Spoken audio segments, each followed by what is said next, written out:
Ya Bapa kami dalam surga, kami mengucap syukur oleh karena kemurahan Tuhan. Memungkinkan kami sekalian umat-Mu, jemaat Gereja Betel Indonesia, Eklesia Family yang ada di tempat ini, untuk merayakan kebaikan Tuhan melalui ibadah raya ini. Kami sudah memuji-muji Tuhan, kami sudah menyembah Tuhan secara bersama-sama, dan kami percaya seturut firman-Mu. Pada saat kami memuji Tuhan, menyembah Tuhan, Tuhan bertakhta di atas puji-pujian kami. Amin. Karena itu walaupun kami tidak melihat Tuhan dengan mata di kepala ini, tapi kami percaya Engkau ada di sini. Amin. Engkau yang ada, yang sudah ada, dan yang akan datang itulah yang kami puji, yang kami sembah, yang kami tinggikan. Dan kami percaya Tuhan berkenan untuk menerima pujian penyembahan kami dan membentuk kami menjadi umat pemenang. Amin. Sama seperti Engkau adalah pemenang itu. Amin. Terima kasih Tuhan, tiba saatnya kami mendengar firman-Mu. Berbicara bagi kami, sampaikan isi hati-Mu kepada setiap kami. Baik kami yang mengikuti ibadah ini secara onsite, tatap muka di tempat ini. Demikian juga saudara-saudara kami yang tidak hadir dalam pertemuan ibadah secara tatap muka, tapi mereka sedang mengikuti secara online. Kami juga berdoa hadirat Tuhan dinyatakan di sini dan di tempat di mana mereka sedang mengikutinya. Amin. Kami semua siap untuk mendengar firman.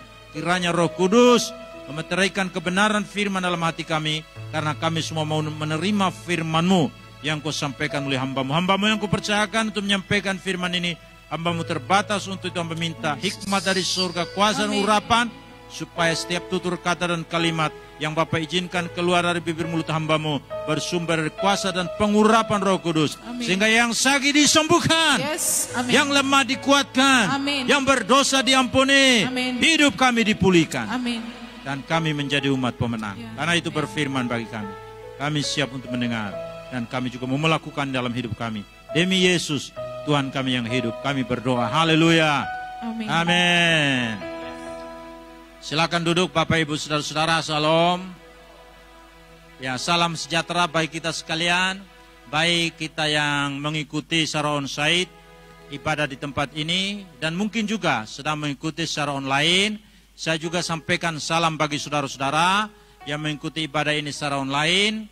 Ya, kami berdoa supaya hadirat Tuhan yang Tuhan nyatakan di sini juga saudara alami di rumah saudara masing-masing. Karena itu buka diri kepada Tuhan dan kepada firman-Nya, supaya benar-benar sebagaimana tema tahunan dari gereja lokal yang ada di tempat ini, tahun kemenangan atau berjalan dalam kemenangan, betul-betul semua kita yang ada di tempat ini, demikian juga saudara yang ada di rumah masing-masing, dapat menikmati suatu kehidupan dalam perjalanan sepanjang tahun 2022, bahkan tahun-tahun yang akan kita lalui, kita jalani dalam kemenangan oleh karena Yesus pemenang yang telah memberikan kepada kita kemenangan. Haleluya.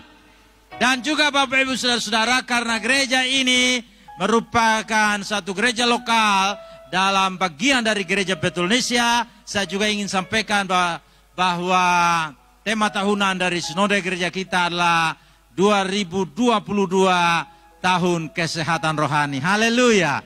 Saya percaya kalau kita menjalani kehidupan kita dalam kemenangan yang sudah Yesus raih bagi kita di atas kayu salib, maka kita semua pasti terjamin hidup dalam kesehatan rohani. Amin. Dan berkat Tuhan melimpah dalam hidup kita. Haleluya.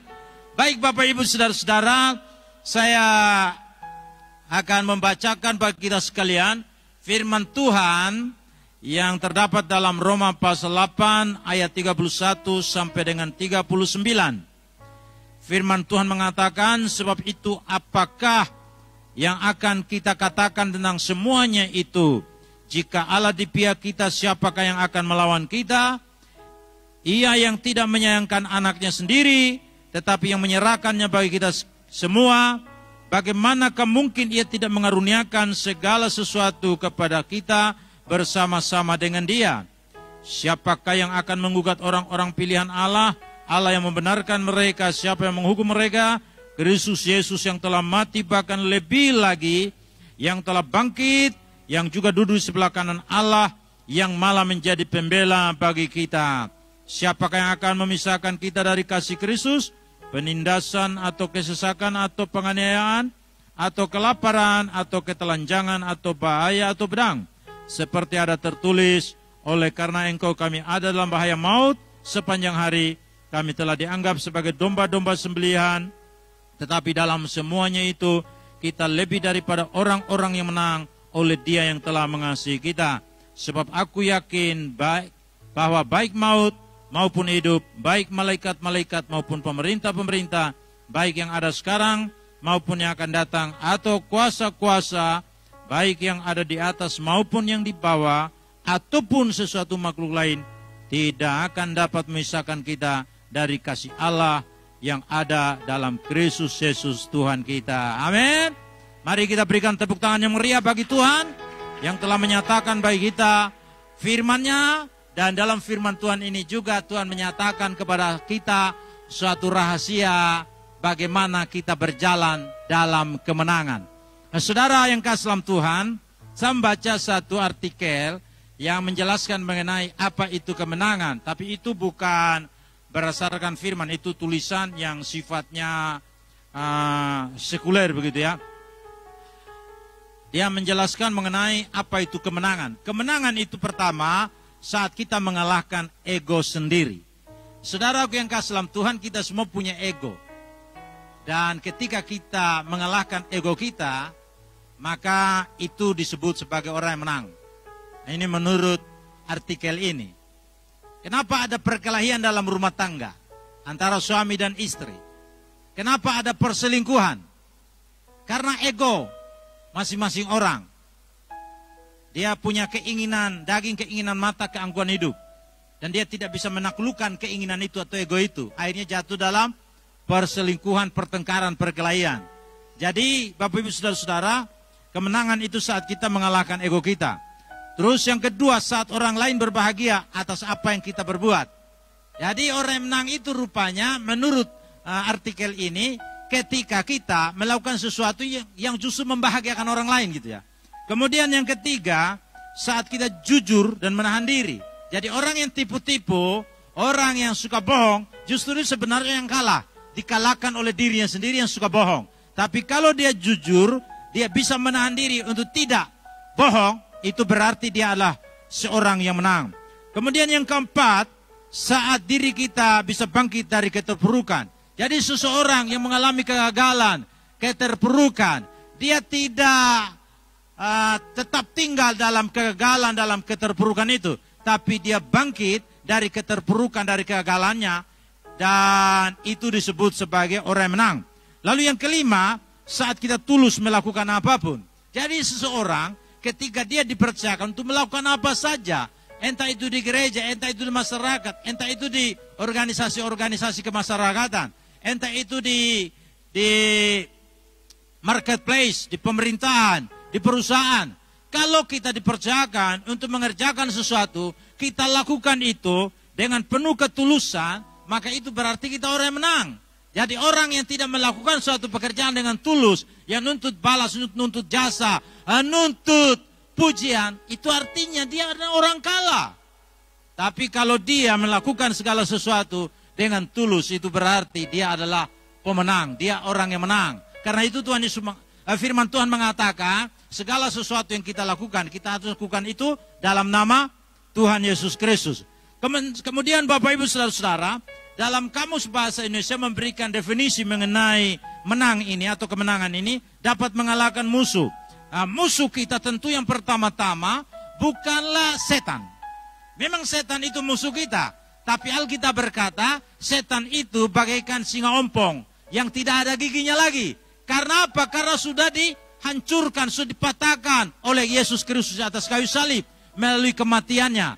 Oleh karena itu firman Tuhan berkata, melalui kematian Kristus di atas kayu salib itu, Yesus telah mengalahkan pendakwa dan telah menjadikan tuntunan umum dalam kemenangannya. Karena itu, setan itu walaupun dia mengaum-ngaum seperti singa, tapi singa ompong. Kemudian Bapak Ibu Saudara-saudara, lawan kita itu bukan orang-orang yang membenci kita. Bukan juga orang yang salah mengerti kita. lawan kita yang paling berat adalah diri kita sendiri. Amin. Karena itu tadi saya sudah sampaikan bahwa kita menghadapi ada 3 keinginan dalam dunia ini. Keinginan mata, keinginan daging, keangkuhan hidup. Orang yang angkuh inilah kemudian dia memberontak. Dia melawan. Jadi orang yang suka melawan, suka memberontak, itu sebenarnya ciri khas dari orang yang sombong. Tapi orang yang rendah hati, justru dia akan menyatakan kerendahan hati dalam ketaatan, dalam penundukan diri. Itu sebabnya Alkitab berkata, Tuhan menentang orang sombong. Tapi Tuhan menyatakan belas kasihannya kepada orang yang rendah hati. Saudara yang kasih dalam Tuhan, yang paling susah bagi kita untuk kita kalahkan bukan setan. Kenapa bukan setan? Karena Matius pasal 10 ayat 1 mengatakan bahwa kepada kita Yesus sudah memberikan eksosia karena kita muridnya. Percayakah saudara semua yang ada di tempat ini, demikian juga yang ada di rumah, yang sementara mengikuti ibadah ini, yang sedang mendengar pemberitaan firman Tuhan ini, bahwa saudara sekalian adalah murid Yesus? Percaya saudara murid Yesus? Katakan dengan bangga, saya murid Yesus. Tepuk dada saudara, saya murid Yesus. Wah, ini sebagian besar tidak murid ini. Karena memang syarat untuk jadi murid itu Alkitab mengatakan harus memikul salib. Berat toh? Memikul salib, kemudian selanjutnya menyangkal diri. Orang menyangkal diri itu bagaimana? Kalau dia dihina, dia diolok, disindir, dia akan tetap tersenyum saja. Seperti satu lagu mengatakan, diolok, dihina, ku kan tetap tersenyum. Kekayaan, kemewahan, boleh kau ambil, asal jangan kau ambil Yesus dariku. Apapun terjadi, ku kan tetap tersenyum.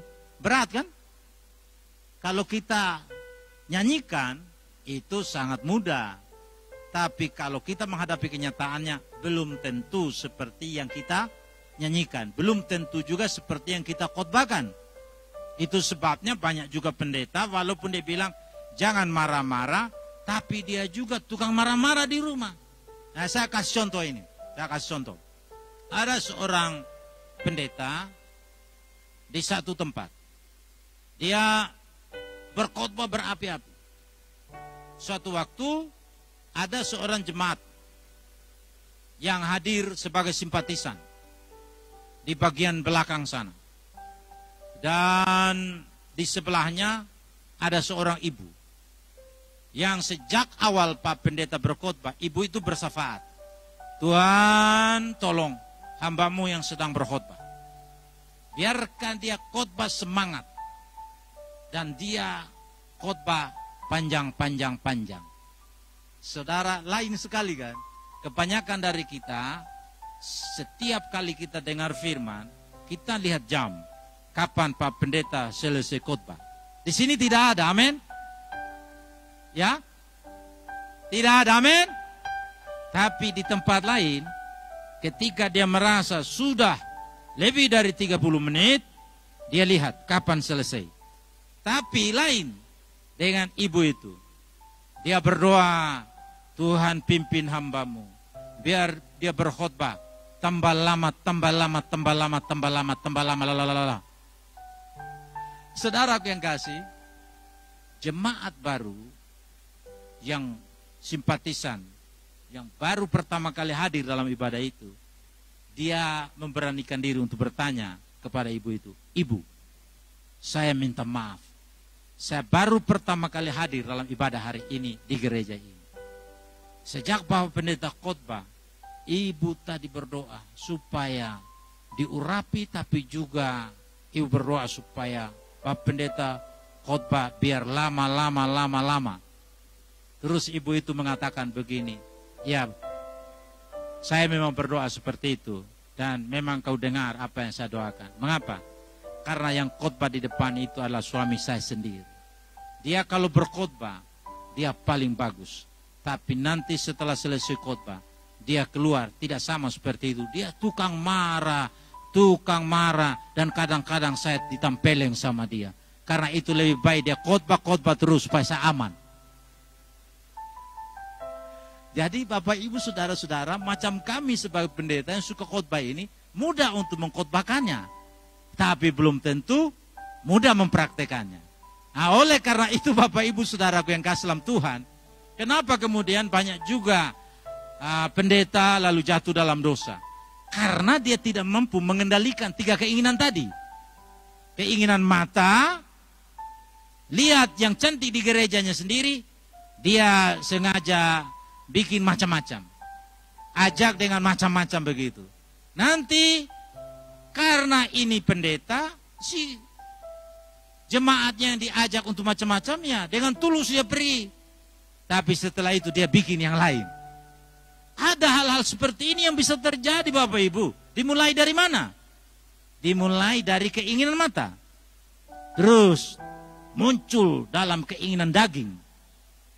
Lalu keinginan daging yang ada di dalam pikiran ini tidak dikendalikan. Akhirnya nyata dalam perbuatan, jatuhlah dalam dosa. Kemudian keangkuhan hidup. Jadi Bapak Ibu Saudaraku yang kasih dalam Tuhan, musuh bebuyutan yang paling besar yang harus kita kalahkan adalah diri kita sendiri. Setan itu dia bukan musuh terbesar. Kenapa? Karena kepada kita sebagai murid, Tuhan sudah memberikan kepada kita kuasa. Dalam bahasa Yunani disebut itu exousia untuk apa? Untuk mengusir setan-setan. Untuk mengusir roh-roh jahat. Dan yang berikutnya, untuk melenyapkan segala penyakit dan segala kelemahan. Ketika murid-murid diutus oleh Tuhan untuk pergi memberitakan Injil, Tuhan memperlengkapi mereka dengan exousia ini, dengan kekuasaan dari tempat yang maha tinggi. Lalu mereka memberi laporan bagaimana ketika mereka mengusir roh jahat, bagaimana ketika mereka berkhotbah, mereka lihat setan terusir keluar. Saudaraku yang kasih, Tuhan Yesus kemudian mengatakan, kamu bisa lakukan itu bukan karena kamu. Kamu bukan siapa-siapa. Kalau kita bahasakan dengan bahasa modern ini, bahasa sekarang. Kamu bukan siapa-siapa. Kamu bisa mengusir roh jahat karena kepadamu aku sudah memberi kuasa untuk apa? Untuk menaklukkan setan-setan demi namaku. Untuk menginjak-injak ular dan kalajengking. Dan menahan kekuatan musuh. Sehingga tidak ada yang membahayakan kamu. Mereka bisa lakukan itu karena Tuhan memberikan kuasa kepada kita sebagai murid. Tapi Tuhan Yesus kemudian memberitahu, jangan kamu bersukacita karena setan-setan itu takluk kepada kamu. Tapi bersukacitalah karena namamu terdaftar dalam surga. Mengapa penting nama terdaftar dalam surga? Dan bukan mengusir setan? Bukan menyembuhkan orang sakit? Karena Matius pasal 7 ayat 23, ayat 21 sampai 23. Bukan setiap orang yang berseru kepadaku, Tuhan, Tuhan. Melainkan dia yang melakukan kehendak Bapakku yang di surga. Pada hari terakhir Tuhan Yesus katakan, orang akan berkata, saya ini menyembuhkan demi nama Yesus. Saya mengusir setan demi nama Yesus. Saya bernubuat. Saya melakukan mujizat demi nama Yesus. Tapi kemudian Yesus mengatakan, aku tidak mengenal kamu, hai pembuat kejahatan. Kenapa demikian? Karena yang memberi kuasa untuk melakukan hal itu adalah Tuhan. Tapi mereka tidak melakukan itu dalam hubungan yang intim. Untuk kemuliaan Tuhan. Tapi untuk memuji diri. Untuk kemuliaan diri, untuk kesombongan diri. Karena itu firman Tuhan katakan tadi, Tuhan menentang orang sombong. Itu berarti Tuhan tidak mengenal orang yang menggunakan kuasa Tuhan bagi pemuliaan diri sendiri, bagi kesombongan diri sendiri. Jadi saudaraku yang kasih dalam Tuhan, arti kata menang itu mengalahkan musuh. Kemudian meraih mendapat hasil atau perolehan. Kemudian lulus dalam ujian. Kemudian mendapat hadiah. Dapat melebihi atau pandai melebihi orang lain begitu. Kemudian dinyatakan benar. Ini arti menang. menurut definisi kamus bahasa Indonesia. Tapi mari kita perhatikan Bapak Ibu, firman Tuhan katakan tadi, bagaimana supaya kita sebagai orang Kristen, sebagai pengikut Yesus, sebagai murid Yesus, betul-betul dalam perjalanan kehidupan yang kita jalani di tahun 2022 ini menjadi tahun kemenangan. Kita berjalan dalam kemenangan. Saudara-saudara, kita akan memperhatikan beberapa hal sesuai dengan apa yang dikatakan dalam firman Tuhan ini. Yang pertama, kita berjalan dalam kemenangan karena Allah di pihak kita. Sama-sama kita katakan, Allah di pihak saya. Kalau Allah ada di pihak kita, itulah yang menjamin bagi kita berjalan dalam kemenangan. Anda dan saya dan saudara tidak akan bisa berjalan dalam kemenangan kalau saudara dan saya menjalani hidup ini dengan kekuatan sendiri. Dengan mengandalkan pikiran sendiri. Dengan mengandalkan uang kekayaan yang kita miliki. Terlepas dari ketergantungan kita akan Tuhan. Kita akan menjadi mangsa dari iblis. Kita akan menjadi mangsa dari keinginan mata, keinginan daging kita. Kalau kita menjalani hari-hari hidup kita ke depan tanpa Tuhan di pihak kita. Oleh karena itu Bapak Ibu Saudara, kemenangan terjamin dalam kita menjalani tahun 2022 ketika kita sadari bahwa Dia ada di pihak kita. Ini yang pertama saudaraku yang kasih dalam Tuhan. Kita bersyukur oleh karena tahun 2021 kita sudah lewati. Saya tidak tahu sepanjang 2021 saudara mengalami persoalan apa. Tapi saudara dan saya sudah melewatinya. Dan sekarang ada di tahun 2022. Di dalam kalangan gereja Bethel Indonesia ada 200 lebih pendeta. Dari hampir 500 lebih yang meninggal dunia sejak September 2019 sampai dengan Agustus 2021. 200 lebih diantaranya meninggal karena COVID-19. Siapa di antara saudara yang dinyatakan melalui pemeriksaan PCR yang terkena corona tahun 2021? Ada satu di belakangnya. Siapa lagi? Ada dua. Ibu berdua ini saudara tidak sendiri. Saya termasuk di dalamnya. Saya penyintas COVID-19. Saya dinyatakan corona pada tanggal 7 bulan 7 2021. Setelah saya pulang pelayanan keliling dari beberapa tempat. Dari Rote, dari Sabu, dari Lembata, dari Alor. Pulang dari Alor, saya sudah merasakan suatu kondisi yang lemah sekali. Hanya tidak masalah dengan pernapasan. Padahal saya sudah 2 kali vaksin. Tapi terkena. Tanggal 7 itu saya antigen dan dinyatakan positif. Kalau positif hamil itu berbeda. Tapi kalau positif yang namanya corona, wah itu lain saudara-saudara. Otak kita lain. Kemudian disusul PCR. Walaupun PCR-nya hasilnya tanggal 19 April, tanggal 19 Juli baru saya tahu. Memang di situ dikatakan positif juga. Lalu diulang lagi tanggal 12. Dapat hasilnya tanggal 21. Itu sudah dinyatakan negatif. Tapi saya rasakan lemas begitu luar biasa. Walaupun tidak masalah dengan pernapasan. Sudah 2 kali vaksin. Berarti walaupun kita sudah pakai masker. Saya sendiri paling taat pakai masker. Kemana-mana cuci tangan.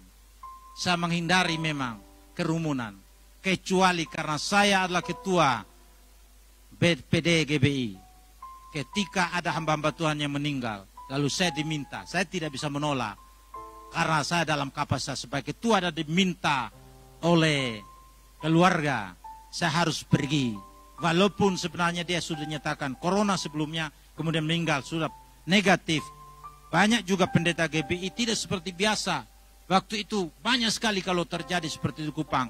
Hadir semua, hampir semua hadir pendeta-pendeta. Tapi waktu corona itu sedikit sekali, hanya dihitung dengan jari. Dan yang selalu hadir itu ketua BPD lah dan ketua BPW Kota Kupang. Jadi saudara yang kasih dalam Tuhan, saya sudah vaksin 2 kali. Saya memakai masker, saya cuci tangan. Semua saya sudah lakukan. Tapi saya terkena juga.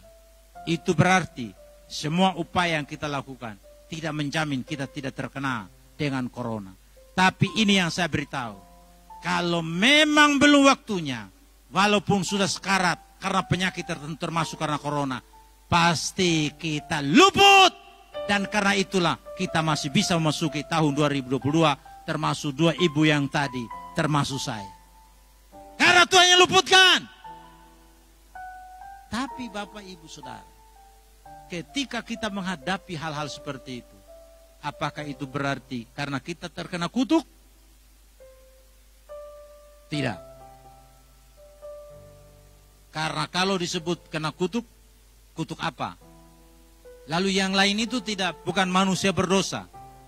Bukankah Tuhan Yesus sudah mati di atas kayu salib menjadi kutuk karena kita? Sehingga kita bukan orang yang terkutuk lagi, kita sudah menjadi orang diberkati. Tapi ketika kita mengalami hal-hal seperti itu di dunia ini, dunia sudah jatuh dalam dosa. Dan ketika tubuh kita dalam kondisi yang lemas, kita bisa terserang dengan penyakit.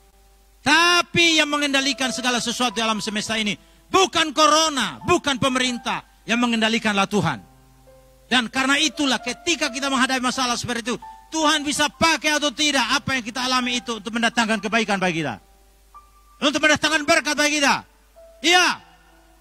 Karena firman Tuhan berkata, kalau kita terpanggil sesuai rencana Tuhan, kalau kita mengasihi Tuhan, segala situasi yang kita alami, termasuk yang terburuk sekalipun, Tuhan mampu mengubahkannya itu untuk kebaikan kita. Amin. Dan saudara, saya sendiri punya kesaksian. Ketika saya menghadapi itu, saya dikirimi macam-macam. Yang kondisi sehat-sehat seperti ini, tidak ada yang ngirim. Tapi ketika saya mengalami itu, ada yang kirim susu, bir brand. Ada yang kirim ikan bakar. Ada yang kirim ini daging sapi. Ada juga yang kasih vitamin. Macam-macam saudara-saudara mereka berikan. Dan termasuk juga transfer uang. Puluhan juta juga. Kenapa? Tuhan menggunakan situasi itu untuk memberkati saya juga. Jadi Bapak Ibu Saudara, saya ingin sampaikan. Jangan menjalani tahun 2022 dan tahun-tahun yang akan kita layani. Tahun-tahun yang kita akan jalani ke depan. Kalau Tuhan masih memberikan kepada kita kesempatan untuk hidup. Karena kita tidak tahu tantangan apa lagi yang kita akan hadapi di tahun 2022. Tapi satu hal yang kita tahu. Kita bisa menjalani kehidupan kita dalam kemenangan. Karena Allah ada di pihak kita. Haleluya. Karena itu firman Tuhan berkata. Sebab itu apakah akan kita katakan tentang semuanya itu. Jika Allah di pihak kita, apakah yang akan melawan kita? Corona tidak. Musuh apapun tidak. Kenapa? Karena dia ada di pihak kita. Kalau itu terjadi, kan dia izinkan. Dan dia pasti punya tujuan tertentu ketika dia mengizinkan. Pasti untuk mendatangkan kebaikan. Yang penting kita mengasihi dia. Tak menaruh percaya kepada Tuhan. Berharap pada Tuhan, mengandalkan Tuhan. Hati kita melekat pada Tuhan. Maka di balik semua apapun yang kita alami, berkat pasti tercurah. Amin. Yang kedua, saudaraku yang kasih dalam Tuhan, kita berjalan dalam kemenangan sepanjang tahun 2022 ini. Karena Yesus telah menjamin kemenangan itu. melalui kematiannya di atas kayu salib. Karena itu, ia yang tidak menyayangkan anaknya sendiri. Satu-satunya anak tunggal, Alkitab mengatakan. Tetapi yang telah menyerahkannya bagi kita. Bagi kita semua. Bukan hanya untuk perorangan di sini. Bagi kita semua umat manusia. Tapi yang bisa memanfaatkan apa yang Tuhan sudah kerjakan ini hanya bagi mereka yang percaya. Bagaimanakah mungkin ia tidak mengaruniakan segala sesuatu kepada kita bersama-sama dengan dia? Saudara, kalau Yesus saja Bapa rela untuk korbankan baik kita dengan kematian yang sangat terhina di atas kayu salib. Tuhan kemudian menyatakan dalam ayat ini, kalau dia saja Yesus Kristus sebagai pribadi, yang Sang Firman menjadi manusia dan mati di atas kayu salib dalam keadaannya sebagai manusia, Bapa tidak menyayangkannya. Apalagi segala sesuatu yang kita butuhkan dalam kehidupan ini, Dia mengaruniakannya kepada kita, termasuk ketika kita menghadapi musuh, kita pasti memenangkan pertempuran. Karena apa? Karena Yesus sudah memberikan jaminan kemenangan melalui kematiannya di atas kayu salib. Tadi saya sudah sampaikan dalam pengantar tadi. Apa yang Paulus katakan dalam kitab Kolose. Bahwa dengan kematian Yesus di atas kayu salib, maka pendakwa itu, setan itu, sudah dilucuti. Kalau seorang yang sudah kalah perang, saudara-saudara, itu dilucuti semua pakaiannya. Dijadikan telanjang bulat. Kemudian diarah-arahkan jadi tontonan umum untuk diperolok-olokan. Jenderal yang kalah itu diperlakukan seperti itu. Yesus ketika mati di kayu salib, iblis, Lucifer itu sudah dilucuti kekuatan yang dia miliki. Sudah dijadikan nol. Tapi masih ada kekuatan sedikit. Karena tidak dibelenggu dia. Nanti menjelang akhir zaman, Alkitab mengatakan setan itu akan dirantai. Di situ setan tidak bisa berbuat apa-apa lagi. Tapi sekarang dia masih dilepas. Tapi kekuatannya sudah dilucuti milik kematian Kristus di atas kayu salib.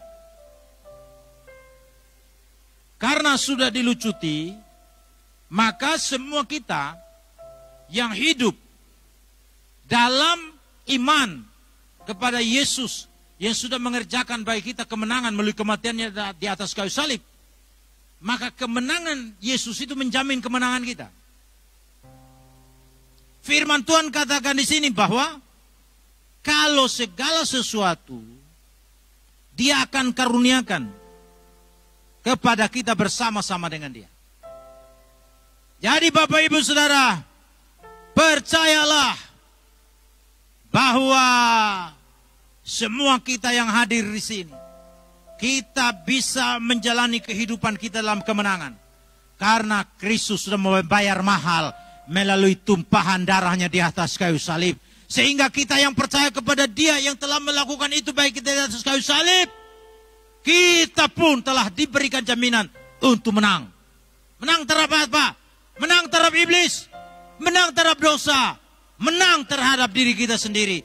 Karena kekuatan yang kita terima berdasarkan kasih karunia yang dimungkinkan oleh karena kematian Yesus di atas kayu salib itu. Saudara yang kasih dalam Tuhan. Kemudian yang berikutnya Bapak Ibu Saudara-saudara. Kita bisa menjalani hidup kita dalam kemenangan karena Allah telah memberikan kepada kita kasih karunia sebagai orang-orang pilihan Tuhan. Percayakah kita semua yang ada di sini?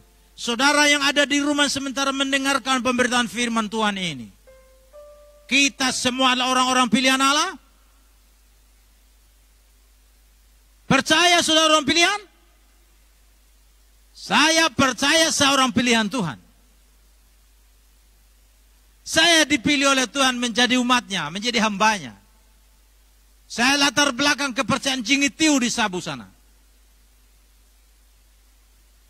Karena itu seorang hamba Tuhan dalam suatu kesempatan, ketika dilakukan penyalaan lilin, dia bisik sama saya, Pak Kiren, pasti Bapak waktu sekolah minggu pernah terlibat dalam mengantar lilin untuk dinyalakan oleh yang ditugaskan untuk menyalakan lilin dalam ibadah Natal.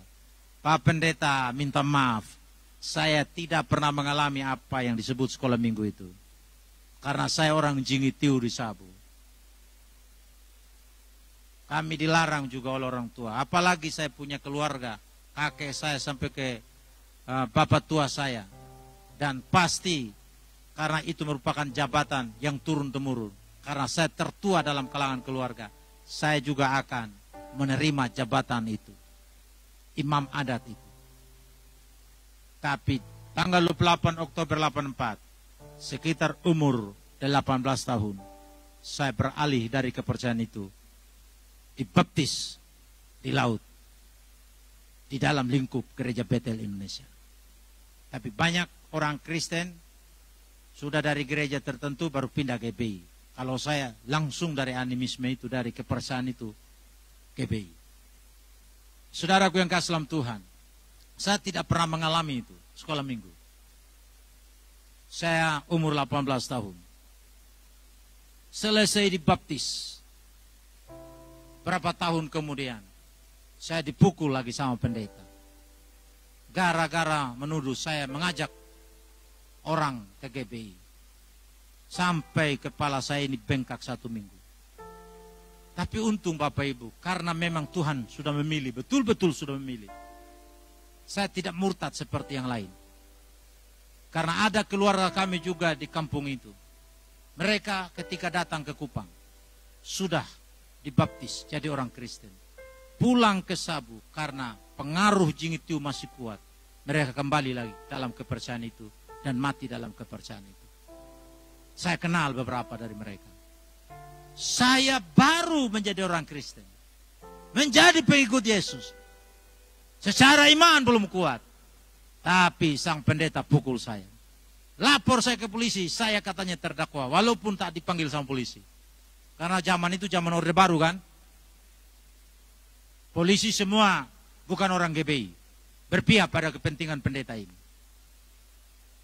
Saya waktu itu sudah SMA. Saudaraku yang kasih dalam Tuhan. Kalau saya tidak dipilih oleh Tuhan, kemungkinan besar, waduh saya kok baru percaya Yesus, sudah dipukul sama pendeta. Mungkin saya mundur dan kembali lagi ke Jingitiu. Tapi karena saya dipilih oleh Tuhan, maka Bapak Ibu Saudara, bukannya saya mundur, tapi saya merasa bersyukur saya dipukul karena kebenaran. Itulah yang buat saya kemudian serahkan diri untuk melayani.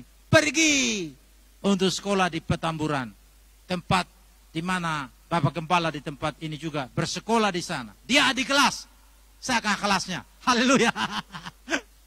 Saudaraku yang kasih, pergi ke sana pun karena tidak ada orang tua yang membiayai. Saya hanya karena faktor apakah waktu itu iman atau nekat. Kemungkinan gabungan dua-duanya, nekat dan juga iman. Karena itu saya dipanggil waktu itu untuk bayar uang sekolah. Karena memang uang dari kampung 600.000 itu saya bawa sudah habis. Dan saya harus bayar uang wajib. Saya dapat beasiswa. Tapi uang wajib tiap bulan harus saya bayar 2.500 rupiah. Kemudian naik jadi 5.000. Terakhir sekali 10.000. Saya tidak ada uang. Dan saya diancam untuk harus pulang kampung kalau tidak bayar ini. Mungkin juga hanya ancaman main-main mungkin. Tidak mungkin dipulangkan betul ya. Tapi saya juga tidak tahu karena saya bukan Tuhan yang Maha tahu. Tapi saya bilang, jangan suruh saya pulang. Karena yang suruh saya di sini adalah Tuhan. Kalau saya sampai pulang gara-gara tidak bisa bayar uang 2.500 ini, bagaimana kesaksian saya sama keluarga yang masih Jingitiu itu? Jadi begini Ibu, Itu Ibu Lydia, mungkin Bapak sudah, bukan dia bendahara lagi mungkin waktu Bapak di sana, tapi dia bendahara. Jangan suruh saya keluar. Berikan saya pekerjaan, mau cuci motor, cuci mobil yang ada di sini. Yang penting saya dapat uang dari situ. Akhirnya mereka berpikir. Suruh saya keluar lagi dari ruangan. Kemana saya pergi Bapak Ibu? Saya ke ruang doa. Hari-hari saya di ruang doa minta pertolongan Tuhan. Karena tidak ada yang saya andalkan. Saya mau beritahu siapa? Kepada keluarga untuk minta tolong. Orang tua sudah meninggal, tinggal kakak perempuan satu, dia juga hanya perempuan. Dan tidak mungkin saya minta kepada dia.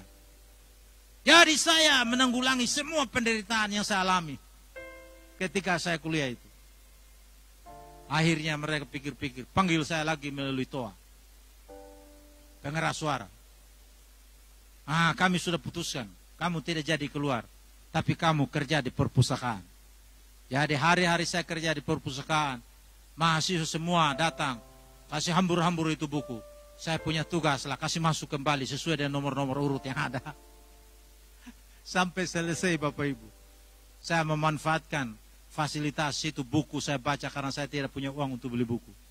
Tapi karena saya di perpustakaan, saya baca buku di situ. Saya pinjam mesin ketik di perpustakaan dengan kertas-kertas itu untuk bikin skripsi saya. Karena waktu itu belum ada komputer seperti sekarang ini. Belum ada laptop. Sampai selesai Bapak Ibu Saudara. Itu membuktikan bagi saya bukan orang biasa, saya orang pilihan Tuhan. Dan saya percaya saudara termasuk orang pilihan Tuhan. Amin. Firman Tuhan berkata kepada saudara dan saya, sebagai orang pilihan, Tuhan memberikan kepada kita kasih karunia. Kasih karunia ini adalah kemampuan yang Tuhan berikan kepada kita. Kasih karunia ini bukan sesuatu. Kasih karunia adalah pribadi Kristus sendiri, yang rela mati bagi kita di atas kayu salib. Tapi dia tidak tetap mati. Seperti halnya tokoh-tokoh agama yang lain.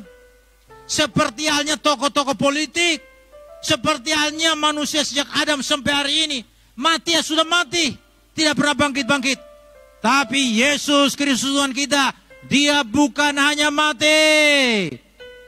3 hari kemudian, dia bangkit pula dari antara orang mati. Naik ke surga. Duduk di sebelah kanan Allah Bapa di surga. Dan kita sedang menunggu kedatangan yang kedua kali. Satu-satunya pribadi yang pernah hidup dalam sejarah. Yang mengalami juga berbagai pergumulan-pergumulan manusia sama seperti kita. Dia dicobai, firman Tuhan berkata. Satu-satunya membedakan antara dia dengan kita. Dia tidak berbuat dosa.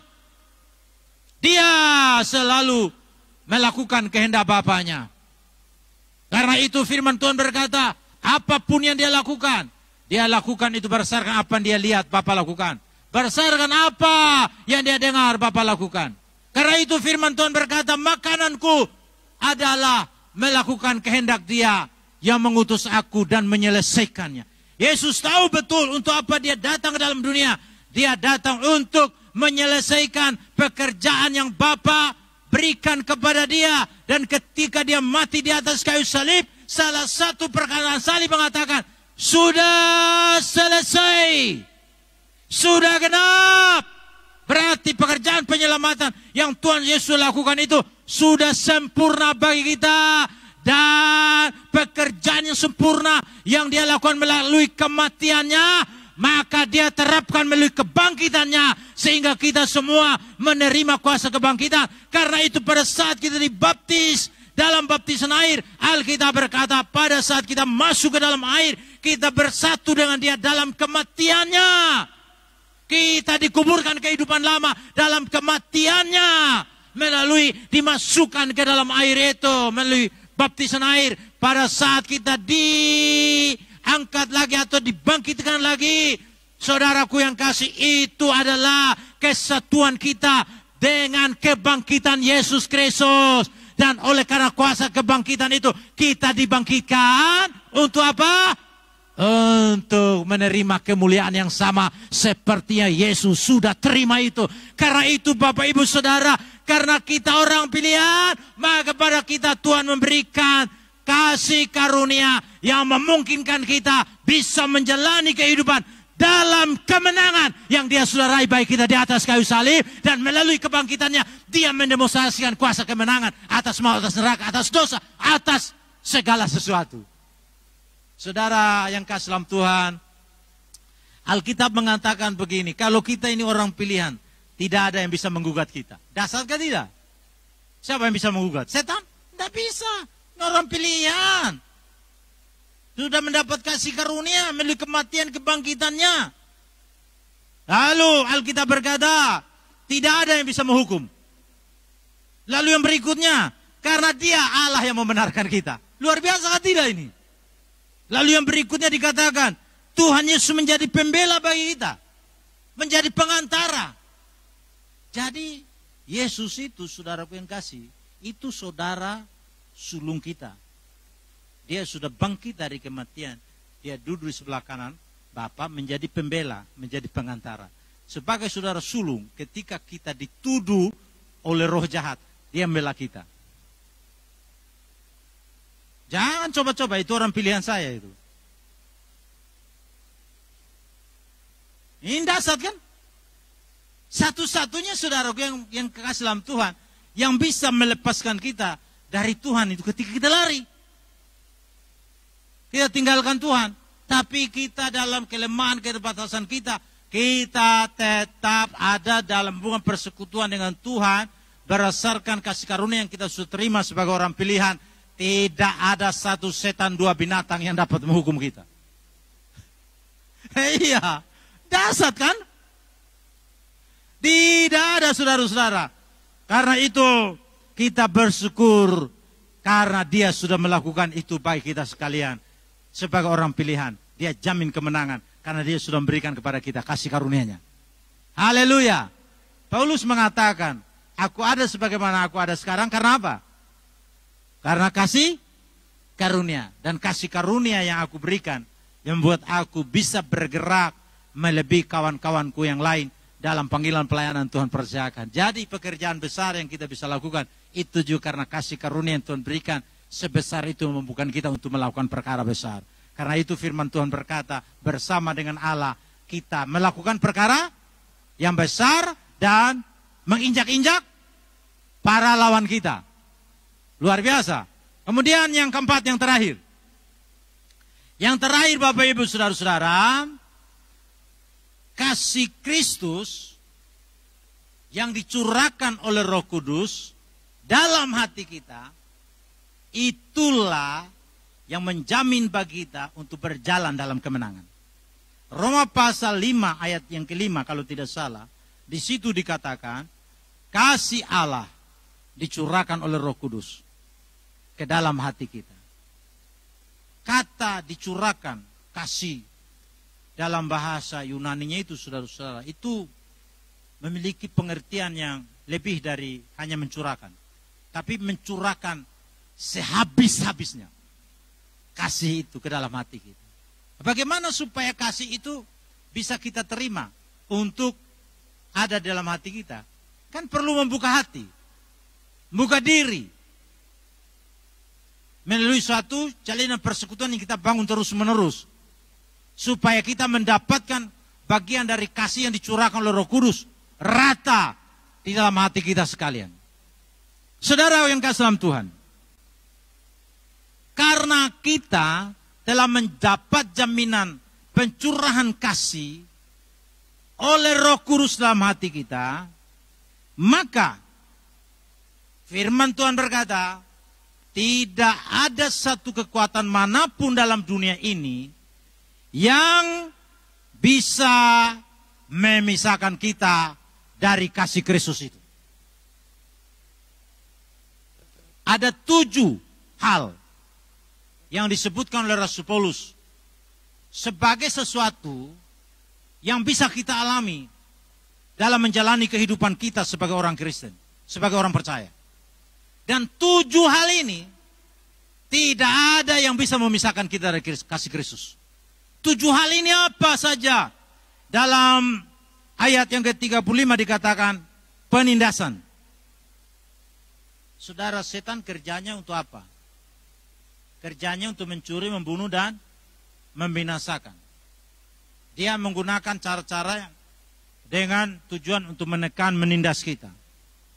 Tapi karena kita sudah mendapatkan curahan kasih yang tidak mengecewakan itu, kasih dari sorga yang dijamin oleh Roh Kudus yang diam di dalam kita, maka penindasan sehebat apapun itu kita alami tidak bisa memisahkan kita dari kasih Kristus.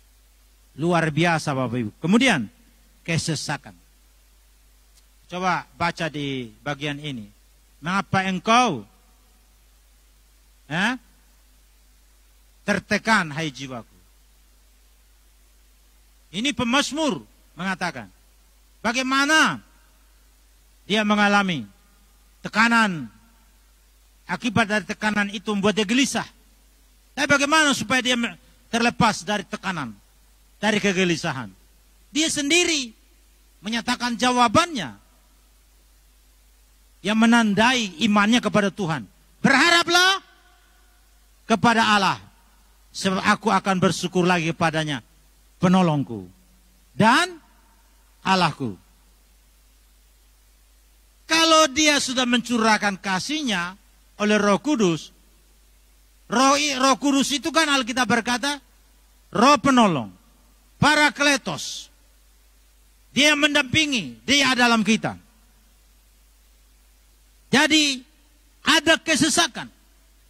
Tapi kesesakan tidak bisa memisahkan kita dari kasih Kristus. Yang ketiga, penganiayaan.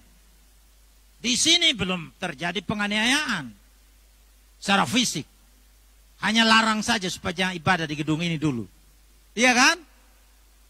Tuh sekarang tidak ada larangan lagi.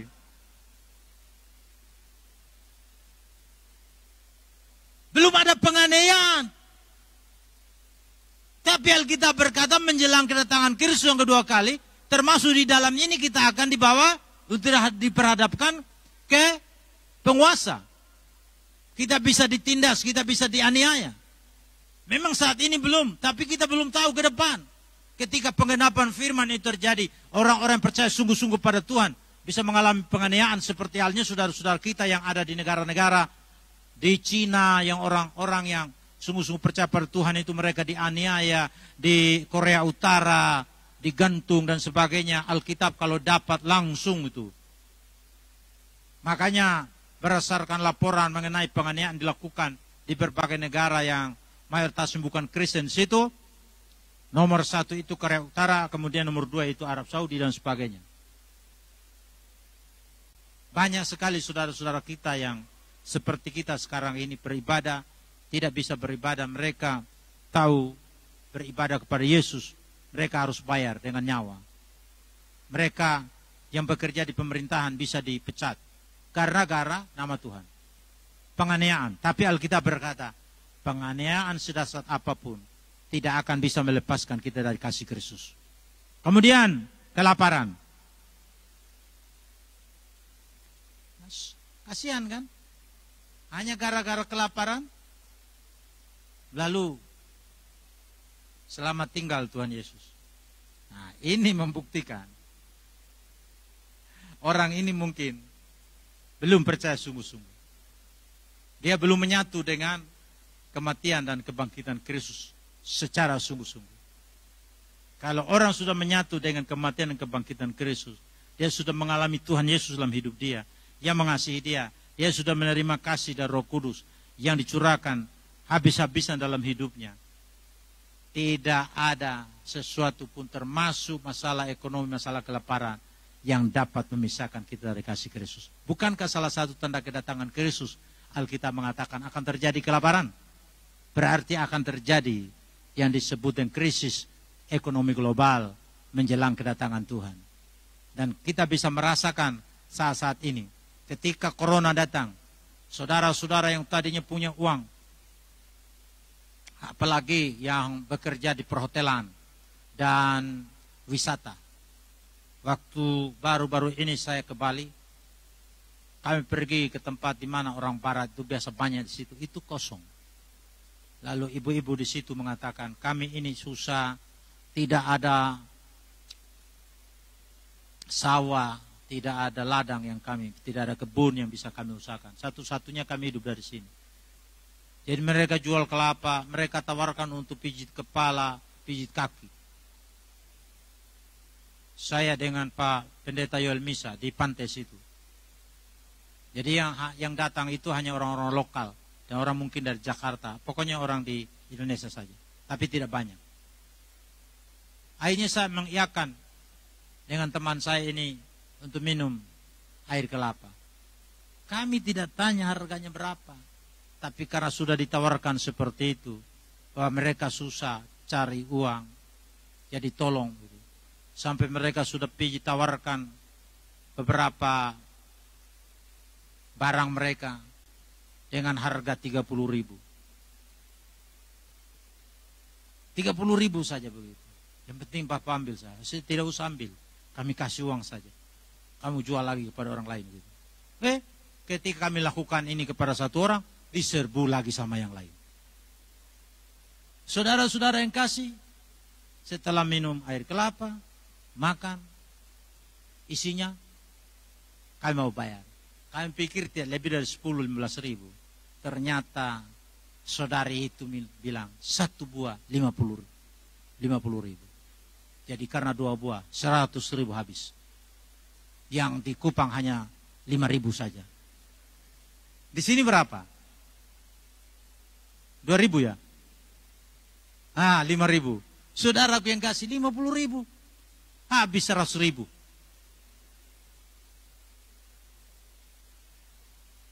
Kami tolak-tolak, mereka tidak mau tahu. Yang penting kalau Pak tidak mau kasih 30 ribu, seadanya saja sudah. Sudah pegang-pegang di sini. Pegang-pegang. Aduh, lebih baik kita cepat pulang untuk kasih sudah mereka pulang. Kalau tidak nanti kita kasih lagi, serbu lagi yang lain. Kami naik Grab, mereka bilang susah sekali. Ada banyak juga pengusaha yang tadinya luar biasa punya uang. Tapi gara-gara corona ini, banyak juga yang bangkrut. Banyak juga yang tidak bangkrut. Jadi Bapak Ibu Saudara, situasi ke depan kita tidak tahu. Tapi yang kita tahu menurut pengumuman pemerintah, kita akan alami inflasi. Berarti harga barang naik.